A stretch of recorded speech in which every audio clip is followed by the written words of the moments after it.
kalau misalnya dulu Pak Elia punya acara untuk dengan TV, itu juga sebenarnya sudah cukup saya sih, nggak usah pakai seperti itu, pakai TV saja sudah cukup ya.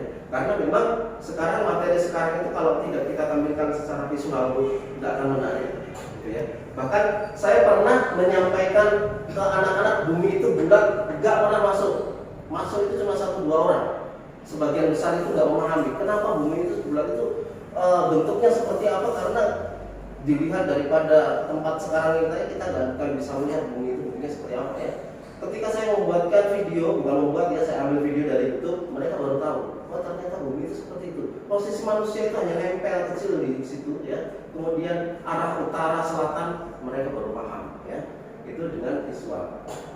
Kemudian kemitraan pembelajaran adalah saya mau dari tingkat guru saja dulu, kita saling berkolaborasi Bapak Ibu ya, bekerja sama. Kalau ada kesulitan, mari kita sama-sama, kesulitannya di mana? Kalau memang ada sesuatu yang tidak bisa, mari kita sama-sama bertanya ya. Saya pun juga melihat beberapa guru saya belajar dari itu ya. Saya masuk bekas kelasnya email. Ada kebiasaan-kebiasaan yang baik, saya pertahankan itu ya. Terus kemudian saya melihat di kelas lain membuat suatu prakarya apa, itu kadang-kadang terbesit dalam pikiran saya untuk saya praktekkan dalam kelas saya seperti ini. Jadi kemudian saya mau ajak Bapak Ibu, kalau itu ada kesulitan tentang pembuatan materi, apalagi nanti ketika kita melakukan kegiatan pembelajaran mendalam ini, nanti ada kegiatan-kegiatan di dalamnya yang tentunya nanti akan berbeda sedikit ya, tetapi akan mempengaruhi kegiatan kita cukup berpengaruh ya.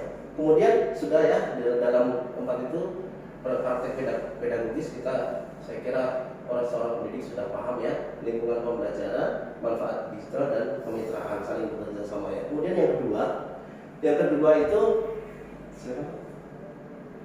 pengalaman belajar.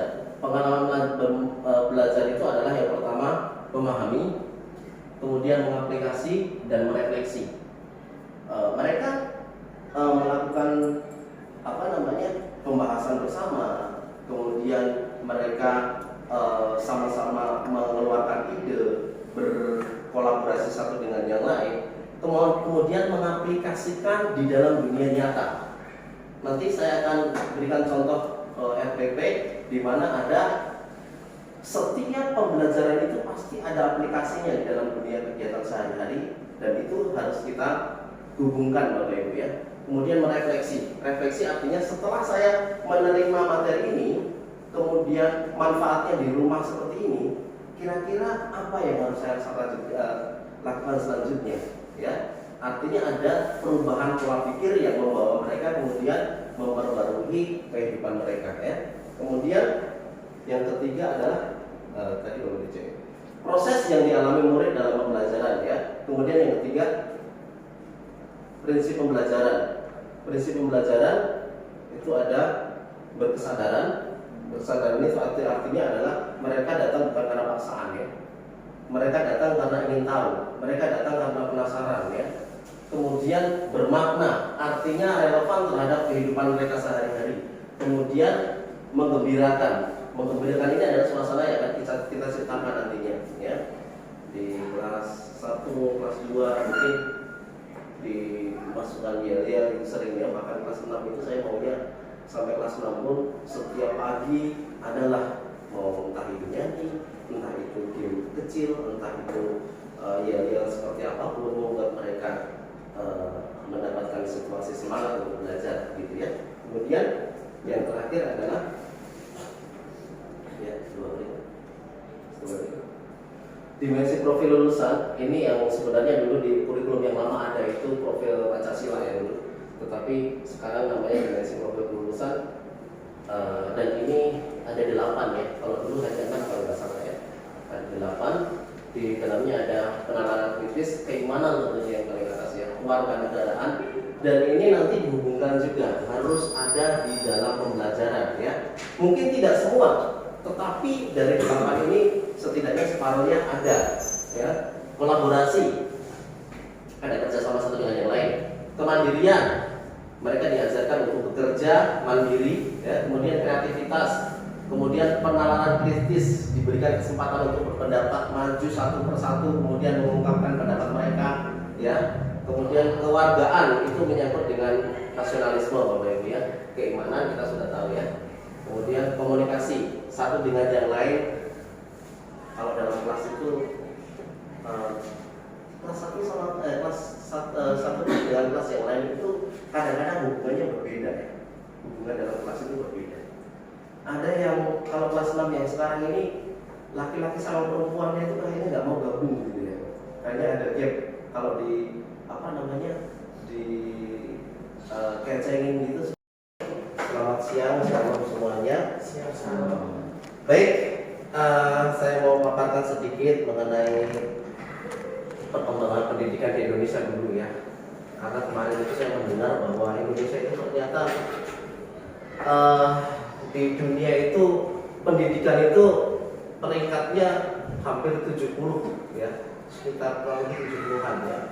Dan itu jauh sekali di bawah daripada negara-negara maju.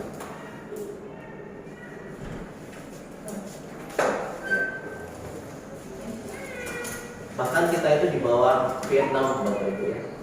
Jadi keadaan seperti itu kemudian ditambah dengan teknologi yang semakin maju pesat. Sebenarnya kalau kita mau santai-santai dalam di dunia pendidikan itu memang sudah jauh ketinggalan dibandingkan dengan negara lainnya. Sekarang saya coba tadi, Bapak Ibu, saya belum menggunakan AI yang lain-lain, cuma pakai WA saja.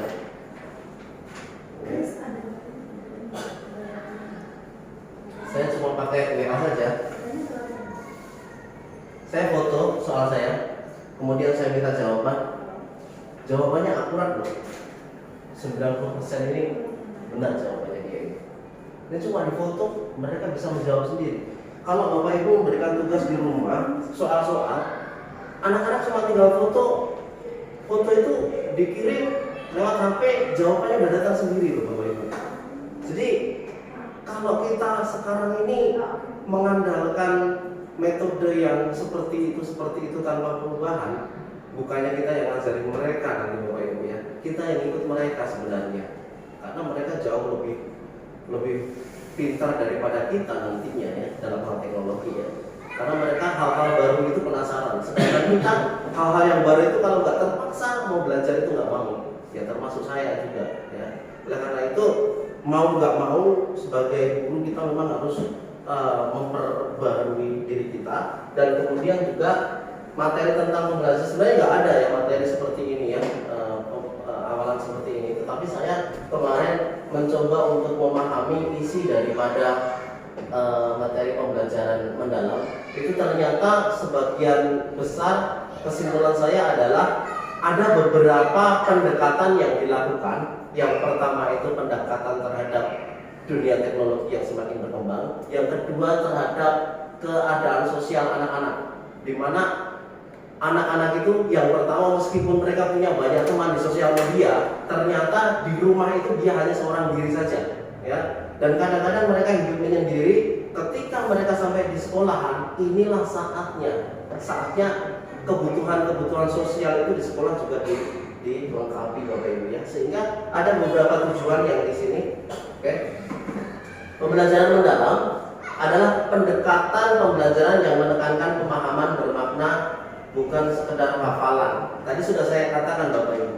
Kalau cuma sekedar hafalan ini mereka itu tinggal foto itu semuanya bukan hanya matematika. Matematika yang hitungannya cermat sekali mereka.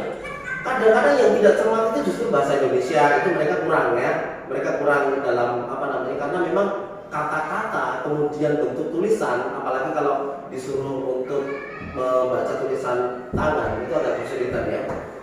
Saya mencoba punya anak itu jawabannya seperti apa, ABC, kemudian saya foto, kemudian saya dari 10 soal yang dikerjakan anak-anak itu saya coba ABC, ternyata akurat betul, ya. Saya dengan manual saya bisa hitung itu nilainya 80 karena salah 2. Saya dengan HP juga saya scan, saya kirimkan, dikoreksi sama dia, ternyata dapat 80 sama, ya. Ini kalau kita cuma berpatokan pada hafalan saja, mereka sudah bukan zamannya mereka gitu ya. Kemudian murid tidak hanya tahu apa, tetapi juga mengapa dan bagaimana. Jadi selanjutnya nanti murid biar diberikan ruang yang lebih besar ya, sehingga mereka dalam materi itu bukan hanya mendengarkan kita, biarkan mereka yang berpikir, biarkan mereka yang berpendapat, biarkan mereka yang bermusyawarah sendiri gitu ya. Kemudian mendorong murid untuk berpikir kritis, kreatif, kolaboratif, dan mampu menghubungkan ilmu dengan kehidupan sehari-hari. Ini yang menjadi kesimpulan adalah mendorong murid untuk mereka itu belajar sendiri di sekolah itu dengan pemikiran mereka, ketika mereka bermusyawarah, ketika mereka berdiskusi, sampai di rumah mereka ada aplikasi yang mereka lakukan di dalam kehidupan mereka sehari-hari. Itu yang menjadi tujuan akhirnya. Kemudian lanjut Pak. Tujuan pembelajaran mendalam adalah pemahaman konseptual yang mendalam, membekali keterampilan berpikir tingkat tinggi, refleksi dan kesadaran diri, pembentukan karakter, mewujudkan profil lulusan ya. Ini saya kira di kurikulum sebelumnya kita sudah sering mendengar ini ya. HOTS ini ya, berpikir tingkat tinggi ya, dalam bahasa Inggris. Bu email lah sama Pak Kavi yang tahu ya, apa namanya bahasa Inggrisnya itu. Nggak tahu ya, pas itu apa high apa Pak? High order thinking. High Order thinking ya. Itulah bahasa Inggrisnya ya. Oke lanjut lagi. Jadi dia ada diagram Bapak Ibu ya, ada sebuah memang skemanya seperti ini ya. Kalau kita pahami dengan hanya melihat kelihatannya, wah banyak sekali ini apa ini di dalamnya, ada tulisan-tulisan yang nggak jelas gini ya, bisa dibaca Bapak Ibu ya. Jadi di sini adalah pembelajaran mendalam itu konsepnya adalah memuliakan. Memuliakan itu adalah memberikan ruang kepada anak, kemudian anak itu dibikin nyaman, anak itu dibikin enjoy sehingga mereka bisa belajar dengan baik dengan beberapa bagian yang ada di luarnya ini. Yang pertama, kerangka yang pertama. Ya, lanjut lagi. Kerangka pembelajaran. Jadi ini nanti Bapak Ibu, setiap garis lingkaran ini nanti kita akan bahas satu persatu dalam dalam bentuk paparan ya. Kemudian kerangka pembelajaran merupakan panduan sistematis dalam menyusun desain belajar ya. Jadi di situ ada praktik pedagogis yang saya kira untuk setiap guru paham lah ya, praktek mengajar yang seperti apa, meskipun nanti akan ada perubahan sedikit ya. Kemudian lingkungan pembelajaran yang kita ciptakan dulu, kita menciptakan lingkungan yang nyaman dulu, kita menciptakan lingkungan yang baik dulu sehingga mereka bisa melaksanakan pembelajaran. Kemudian pemanfaatan digital, mau tidak mau, sebenarnya ini menurut saya setiap anak laki-laki dan perempuan, karena mungkin di tempat lain itu mungkin suku bisa jadi ya, tapi di sini nggak ada ya. Ada hal-hal seperti itu. Nah oleh karena itu komunikasi itu begitu penting sehingga di dalam kelas itu satu dengan yang lain itu, kalau satu orang punya masalah dengan yang lain ya pasti tentunya akan timbul masalah ya. Sehingga dalam komunikasi ini kegiatan belajar berkelompok kemudian bekerja sama sangat diutamakan. Ya, praktek pedagogis tadi yang pertama ya Bapak Ibu ya. Ini kerangka pembelajarannya ada praktek pedagogis yang pertama, cara guru mengajar agar murid benar-benar memahami bukan sekedar menghafal. Kalau dulu metode dulu itu ceramah Bapak Ibu ya, menjelaskan, sudah ngerti, sudah kasih soal gitu ya. Tetapi dunia digital, dunia teknologi sekarang nggak bisa seperti itu Bapak Ibu. Mereka jauh lebih pintar daripada kita kalau caranya seperti itu, karena mereka dapat informasi seperti itu di luar lebih gampang mereka peroleh ya. Kemudian contoh guru menggunakan metode diskusi. Nah metode diskusi inilah yang tidak didapat mereka dari internet ya. Mereka satu dengan yang lain itu bekerja sama, satu dengan yang lain itu berpendapat, kemudian mereka bereksperimen dan mengeluarkan satu kesimpulan. Biarkan kita berikan satu persatu mereka untuk berani mengembangkan pikiran mereka dan berpendapat ya. Berikan kesempatan untuk bertanya jawab ya. Jadi saya masuk ke sekolah, ada sekolah teman itu, memang begitu saya masuk itu memang mejanya sudah dibikin kelompok-kelompok seperti itu ya. Itu baru saya tahu beberapa waktu yang lalu, dan itu membuat saya wah ini kalau dibuat seperti itu enak. Jadi begitu masuk sudah ada suasana kolaborasi, ada suasana bekerja bersama gitu ya. Kemudian kemitraan pembelajaran, kolaborasi dengan berbagai pihak untuk memperkaya pengalaman belajar. Contoh kerjasama dengan rekan guru, orang tua, narasumber, komunitas atau sekolah lain. Jadi nanti akan ada juga Bapak Ibu untuk proyek-proyek yang kita berikan ke rumah. Jadi maunya saya ini proyek yang tugas di rumah itu nanti sesederhana apapun jangan berbentuk soal gitu ya, kalau maunya saya sih ya. Entah nanti dibikin kayak Bu Glory pernah nyuruh anak untuk nempel foto. Nah seperti itu kadang-kadang nilainya bisa kita lihat daripada pekerjaan dia. Oh ini dari pekerjaan dia gitu ya. Tapi kalau soal Bapak Ibu tahu sendiri tadi WA saja sekarang bisa mengerjakan soal 100 soal itu loh dalam waktu 1 menit selesai mereka ya. Dan itu yang mau nggak mau agak kita kurangi tugas-tugas berupa soal itu, kemudian proyek-proyek itulah yang lebih besar ya. Kemudian ini masih kerangka pembelajaran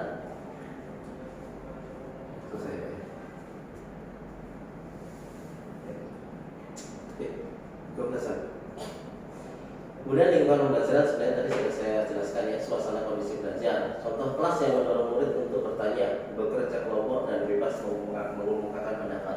Ciptakan kelas yang seperti ini ya Bapak Ibu ya. Saya juga masih dalam angan-angan ini kelas yang seperti ini memudahkan mereka untuk mengumumkakan pendapat, memberikan kesempatan untuk mereka berpikir, bertanya jawab satu dengan yang lain. Ini masih dalam selama ini belum saya lakukan juga Bapak Ibu ya. Tetapi nanti kita belajar untuk ini. Pemanfaatan teknologi digital nanti kita kerjasama dengan yayasan nanti Bu ya. Mungkin nanti apa yang kita dapat ini, saya kira kalau yang penting sebenarnya di sini juga ini penting. Dengan majunya teknologi nggak mungkin kita santai-santai saja. Kalah sama negeri sebenarnya Bapak Ibu ya. Kalah jauh sama negeri. Negeri itu sudah satu kelas itu sudah seperti itu ya. Kemudian lanjut pengalaman belajar. Tadi ada 3 ya, pemahaman, aplikasi dan refleksi. Pemahaman ini mengerti konsep tentang apa yang dipelajari ya. Kemudian aplikasi itu menggunakan pengetahuan itu dalam kehidupan sehari-hari dalam situasi yang nyata. Contoh kemarin saya itu membuat RPP, kemudian saya praktekkan di sana tentang siklus air ya, proses terjadinya hujan itu. Kemudian di situ itu ada tahap tentang belajar tentang daur air. Murid tahu bahwa air itu mengalami penguapan, membentuk awan, kemudian mereka akan turun menjadi hujan. Itu mereka secara konsep tahu ya. Kemudian aplikasi dalam kehidupan mereka. Contohnya murid bisa menjelaskan pakaian yang dijemur bisa kering karena terkena panas matahari. Itu adalah salah satu proses penguapan. Kenapa menguapan bisa kering? Karena air yang ada di dalamnya itu menjadi uap ya. Seperti itu. Itu adalah bagian daripada proses daur air. Kemudian refleksi. Refleksi contohnya adalah murid menyadari pentingnya menjaga kebersihan air dan tidak membuang sampah sembarangan sehingga daur air menjadi lancar. Di situ kemarin saya gambarkan. Kalau daur air itu tidak lancar, akibatnya itu 1 kekeringan, 2 banjir, yaitu adalah penyebab daripada daur air yang tidak lancar. Ini adalah refleksi buat mereka. Lanjut. Prinsip pembelajaran ini BBM ya, berkesadaran, bermakna dan menggembirakan. Murid datang karena pengen tahu, karena pengen belajar ya. Kemudian bermakna, apa yang mereka pelajari itu mereka bisa menghubungkan dengan kehidupannya tadi. Rumah ya. Kemudian menggembirakan adalah mereka mengikuti pembelajaran ya dengan sukacita, tentunya suasana yang kita ciptakan di kelas. Nah ini standar kelulusan ada 8 ya. Ada 8 tadi, memang di dalamnya itu sebenarnya itu mudah sekali ya untuk memasukkan ke dalam bagian ini ya. Oke, lanjut. Saya kira ini sudah saya sebutkan tadi, keimanan dan ketakwaan itu nanti Bapak Ibu boleh melihat sendiri ya, menunjukkan rasa syukur kepada Tuhan, mengadakan pelajaran dengan moral dan etika. Bahkan ketika kita mau belajar, kita berdoa dulu, kita sudah mengerti ya. Kemudian kewargaan, membentuk warga negara aktif, peduli dan bertanggung jawab ya. Lingkungan termasuk daripada ketika Bapak Ibu mengajarkan untuk menjaga lingkungan, itu sudah masuk ke dalam keluarga negara ya. Dia menjadi bertanggung jawab terhadap lingkungan ya. Menanamkan gotong royong, kepedulian sosial, disiplin hukum, membiasakan diskusi, isu masyarakat yang sudut pandang yang kritis.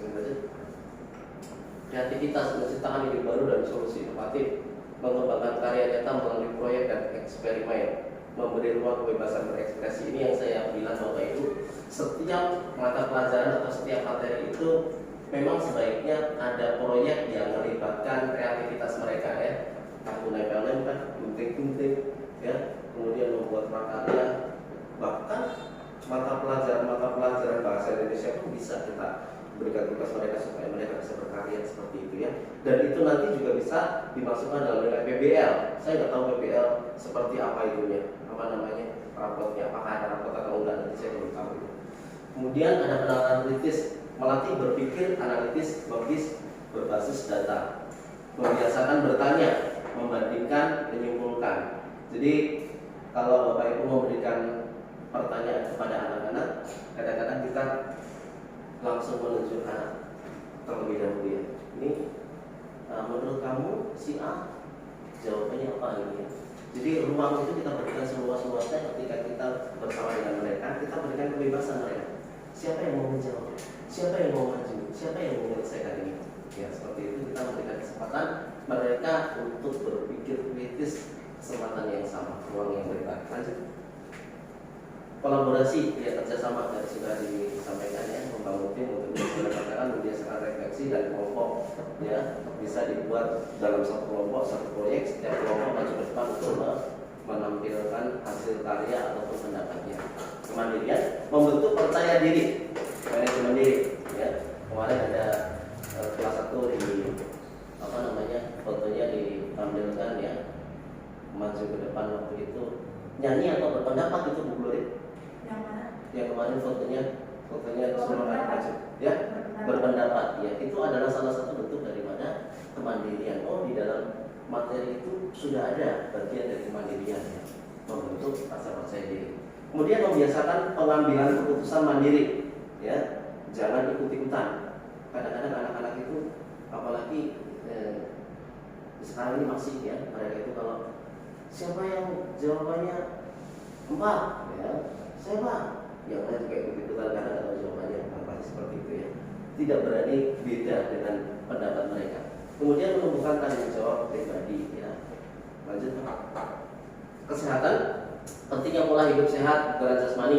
Jadi ini juga Bapak Ibu, kesehatan ini juga kita masukkan dalam kegiatan belajar mengajar, karena di dalamnya nanti akan ada aktivitas-aktivitas ya. Aktivitas keterampilan itu juga masuk ya.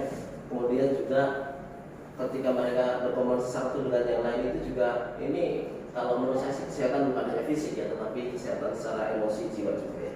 Kemudian komunikasi, tadi sudah saya sampaikan ya, memiliki hubungan yang baik satu dengan yang lain. Oke, lanjut.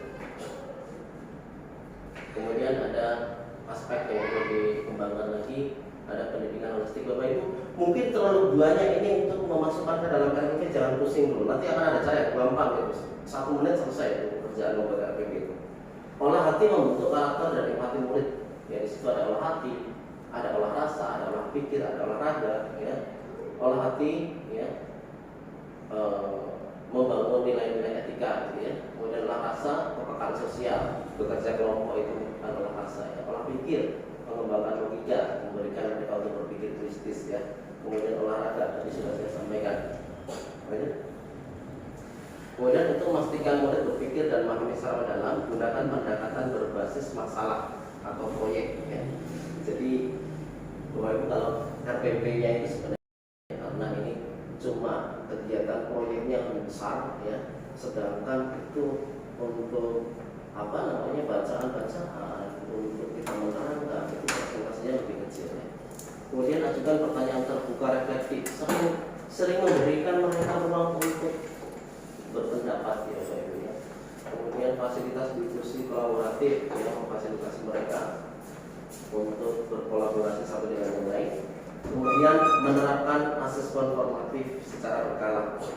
Nah, ini asesmen itu menjadi penting Bapak Ibu ya, karena penilaian sekarang ini tolong kita jangan lagi menilai secara sumatif lagi. Boleh, aku sangatnya sangat kecil sekali, sangat kecil sekali.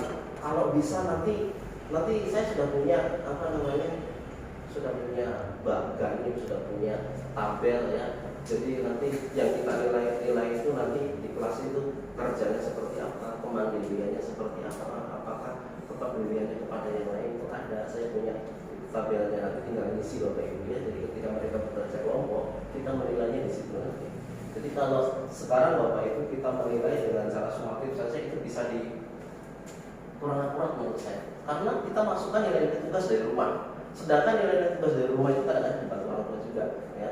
Itu nilai sumatif yang tidak terlalu tidak cocok ya kalau untuk mengukur kemampuan mereka yang dibandingkan satu dengan yang lain itu kadang-kadang tidak bisa, karena setiap tugas mereka bisa diselesaikan dengan cara yang satu nggak pakai kalkulator dapat 80, yang satu pakai kalkulator dapat 100. Kita yang kita nilai 100 ya, yang kita nilai nggak bukan yang ini nggak pakai kalkulator, itu pakai kalkulator ya. Itu yang menyebabkan nilai sumatif itu memang untuk mengetahui kemampuan belajar anak kemudian dibandingkan dengan anak yang lain. Saya kira terlalu sedikit sekali ya pengaruhnya. Kemudian hubungkan materi dengan konteks nyata. Oke, lanjut sudah.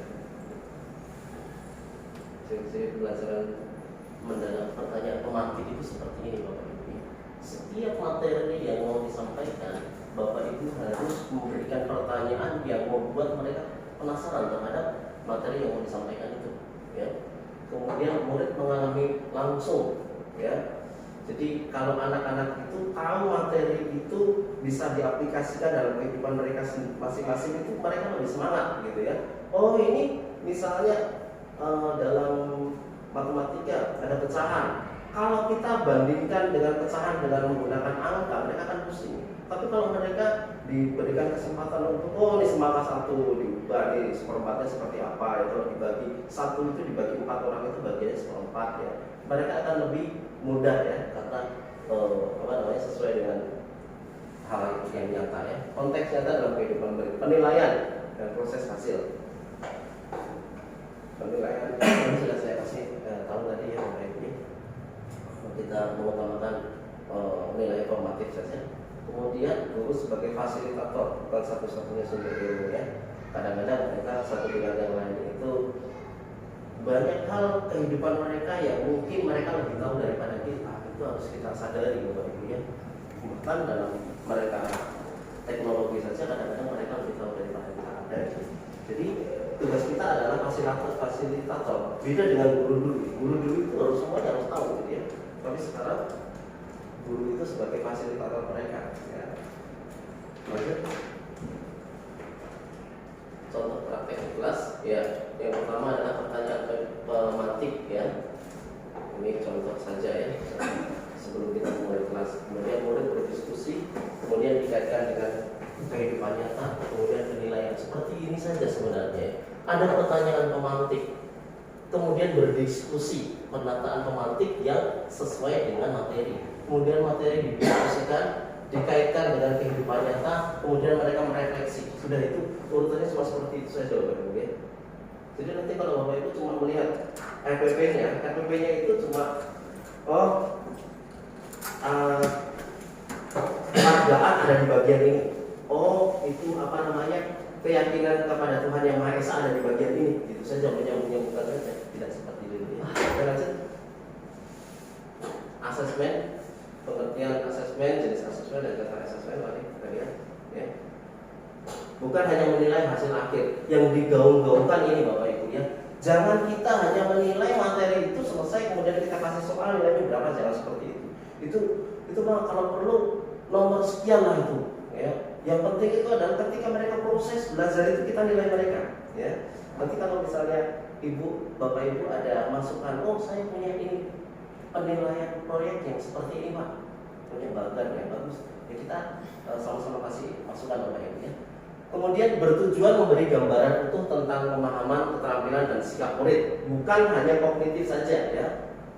Yang penting adalah mereka paham tidak, kemudian mereka ketika bekerja itu kerjaan mereka bagus atau tidak, kemudian sikap mereka di kelas seperti apa. Ini yang nanti akan menjadi bobot utama ketika kita memberikan penilaian kepada mereka. Kemudian asesmen itu harus menjadi alat untuk perbaikan, bukan hanya sekedar penghakiman nilai. Ya, jadi anak-anak, anak ini kalau disuruh kerjasama nggak mau. Kita kasih nilai dari 4 maksimal kita kasih nilai 2. Nggak apa-apa kita kasih nilai 2 karena mereka nggak mau. Tapi 2 ini bukan merupakan penghakiman atas apa yang mereka dapat ya. Tetapi ini 2. Jadi supaya 2 ini berubah, nanti apa yang harus saya lakukan ke anak tersebut, ini yang menjadi tujuan dari asesmen yang akan kita lakukan. Lanjut. Jenis-jenis asesmen formatif ya, sumatif sudah tahu Bapak Ibu ya. Asesmen formatif dilakukan saat proses pembelajaran, kemudian pertanyaan pemantik, diskusi kelompok, kuis cepat, jurnal refleksi, kemudian mereka diberikan kesempatan untuk bekerja kelompok, mereka maju satu persatu untuk presentasi, itu merupakan asesmen formatif ya. Dan asesmen sumatif tapi tetap kita lakukan Bapak Ibu ya. Meskipun saya mau nanti presentasinya kecil saja, dilakukan di akhir pembelajaran topik. Contoh tes akhir adalah proyek, presentasi bisa jadi, presentasi bisa itu formatif, bisa sumatif juga, dan portofolio. Portofolio itu menjadi bagian yang terakhir dalam penilaian. Lanjut. Ya. Ada proyek, ada portofolio, ada studi kasus, ada observasi sikap dan kolaborasi, ada refleksi diri. Ya.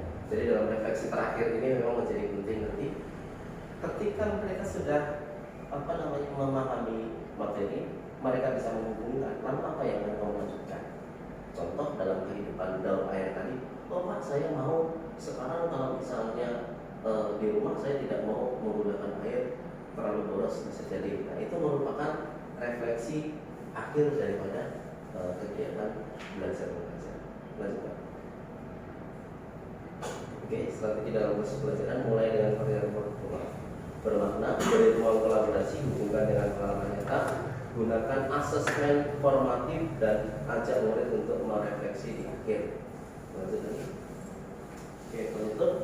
Pembelajaran adalah bukan rumit, kuncinya pertanyaan bermakna, pengalaman nyata bagi murid. Jika dibiasakan, murid belajar bukan hanya untuk ujian tetapi untuk kehidupannya. Oke. Kemudian saya punya saya punya RPP. Bentuknya seperti ini Bapak Ibu ya. Ini kita tulis ada. Jadi jangan berpikir ini banyak sekali, gampang Bapak Ibu nanti. Nggak sampai 2 menit selesai begini ya. Ini ada dimensi profil lulusan, ada tujuan pembelajaran, lanjut Pak. Praktek pedagogi seperti apa nanti bentuk daripada pembelajaran yang akan dilakukan. Kemudian lingkungan pembelajarannya seperti apa. Kemudian kemitraan nanti Bapak Ibu saya print out-kan ya supaya mudah kan untuk kita mempraktekkan. Kemitraan belajar ini apa yang kita lakukan dalam kita menjalin kolaborasi dengan pihak lain. Pemanfaatan digital.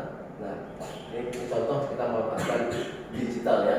Anak-anak melihat gambar seperti ini itu akan lebih mudah untuk memahami daripada mereka kita jelaskan. Evaporasi itu air yang menguap di laut kemudian menjadi awan.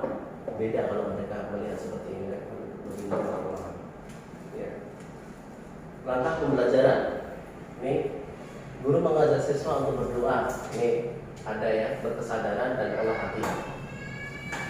Ice breaking, singkat tentang air dalam kehidupan sehari-hari. Kita bikin permainan sedikit ataupun teka-teki sedikit tentang air misalnya. Ya, apa kegunaan air? Kita kasih pertanyaan kepada mereka, hal yang sederhana ya. Nanti bisa jadi mereka kita kasih game yang ada hubungannya dengan air, bisa jadi ya. Guru menunjukkan gambar banjir dan kekeringan, menanyakan kaitannya dengan air ya. Jadi ini adalah kekeringan, ini adalah dampak yang ada dengan air gitu ya. Jadi dari sini nanti akan ada pertanyaan pemantik buat mereka. Kenapa sih bisa kekeringan? Kenapa bisa banjir terjadi? Daur air yang rusak yang bagian mana menurut kalian? Ya, misalnya seperti itu ya.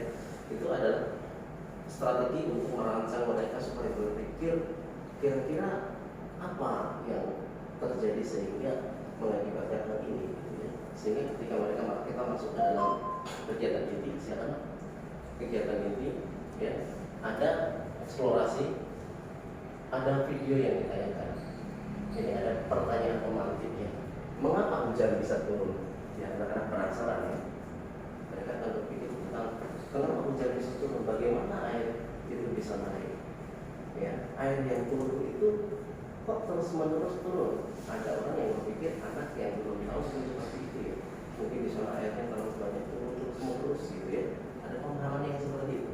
Kemudian kolaborasi siswa dibagi kelompok melakukan simulasi sederhana. Air dipanaskan, uap air mengenai plastik ini. Kegiatan-kegiatan yang sederhana saja Bapak Ibu. Air panas, ya. Kemudian di atasnya itu dikasih kaca. Itu kan akan ada pengembunan, ya. Supaya mereka tahu bahwa air yang dipanaskan itu lama-lama akan habis, ya, akan naik ke atas. Nah, itulah proses sebelum hujan turun ternyata ada air naik ke atas, ya. Ini bisa dibuat dengan cara diskusi, ya Bapak Ibu, ya. Ini contohnya dikasih kerjaan seperti itu. Mengapa air di bawah itu yang dipanaskan itu lama habis, ya? Mengapa air yang di bawah itu bisa pindah ke atas, mengelur di atas? Oh, karena menguap, ya. Uap itu kenapa air itu bisa menguap? Karena dipanaskan, ya. Mungkin mereka akan mengalami pertanyaan-pertanyaan dan diskusi seperti itu, ya. Kemudian diskusi dikaitkan dengan proses penguapan dan kondensasi. Olahraga, olah pikir itu sudah masuk di sini, ya. Ini otomatis, ya. Kemudian kreasi, kelompok membuat poster diagram dalam air, ya. Mereka diberikan kesempatan untuk kasih kertas mereka. Mereka disuruh untuk membuat dalam air seperti apa? Laut, ada panas yang naik ke atas, ada awan, kemudian ada angin yang menghembuskan itu. Jadi mereka dikasih kesempatan untuk berkreasi. Kemudian presentasi di depan kelas hasil daripada kreasi tersebut. Kemudian untuk 10 menit berrefleksi. Apa yang kita syukuri dari air? Jadi bukan hanya pemahaman Bapak Ibu, ya. Ketika kita berbicara mengenai air, kemudian rasa syukur apa, mungkin apa yang harus dilakukan sekarang, gitu, ya. Kemudian pesan membedakan, mari kita menjaga lingkungan kehidupan kita, ya. Oke, asesmen di sini yang di kemarin yang kita sampaikan, tapi memang ini kemarin banyak hal yang harus diperbaiki, Bapak Ibu, ya. Ini yang hasil kami kemarin, ya. Ada hasil formatif, ada produk, refleksi individu, feedback, dan asesmen sumatif. Ini cuma sebagian kecil saja. Ini contoh Bapak Ibu, ya. Nanti saya copy paste, saya kasih Bapak Ibu. Nanti Bapak Ibu hanya mengganti kelas, ya. Kemudian mengganti kebetulan ini adalah materinya tentang darah, ya. Bapak Ibu mungkin di sini PKN. Saya seorang guru di kelas 2 mengajar IPA. Tolong buatkan saya RPP IPAS sesuai dengan pembelajaran mendalam. Nanti disimpan aja kalimat ini, tinggal mengganti saja nih. Kalau di kelas 5 itu ada materi tentang darah, kalau kelas Bapak Ibu ada materi tentang apa, boleh ditambahkan di sini. Kemudian subbabnya ditambahkan. Di sini kebetulan di dalam materi darah itu meliputi sel darah merah, kemudian nama lain dari darah putih, kemudian keping darah, plasma darah, dan golongan darah. Stop sampai di sini saja. Hanya mengganti satu kalimat ini, Bapak Ibu sudah langsung mendapatkan hasil daripada jawaban. Kalau Bapak Ibu bawa buku, ya, bawa buku dan bawa laptop, ya. Tapi nggak apa-apa, nanti cukup saya kasih contoh saja.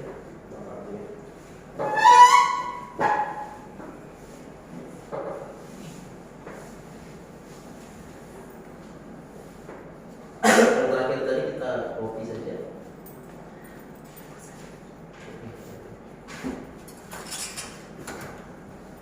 Ini misalnya saya copy, kemudian saya masukkan ke sini, Bapak Ibu tinggal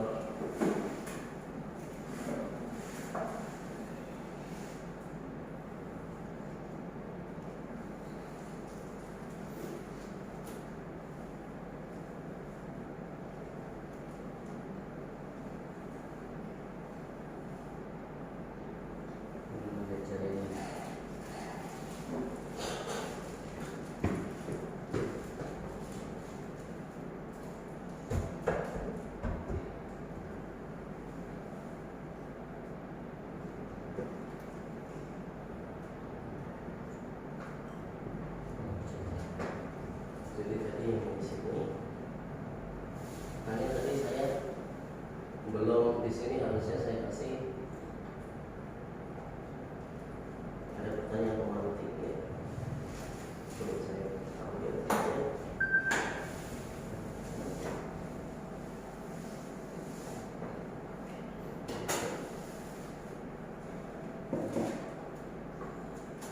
Beberapa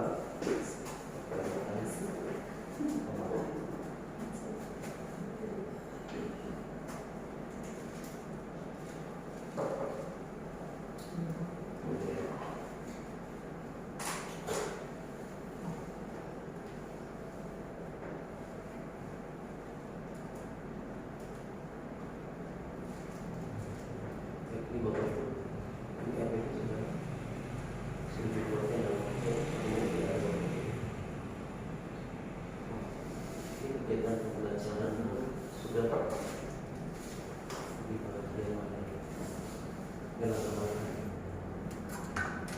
ini bahkan ice breaking pun sudah dikasih kalau misalkan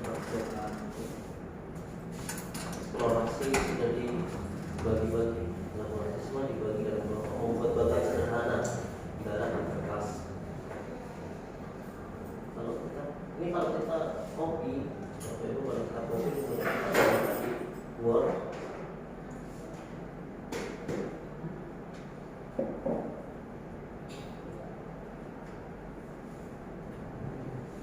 kalau kita pindahkan ke Word, mereka tidak berubah.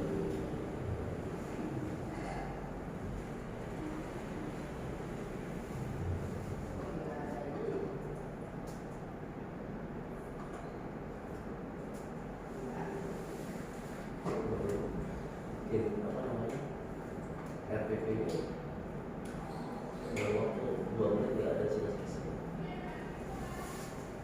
Jadi Bapak Ibu kalau mau apa namanya mengajar, Bapak Ibu tinggal lihat ini sudah dikasih tahu kok ini eksplorasinya seperti apa, kemudian kegiatan intinya seperti apa.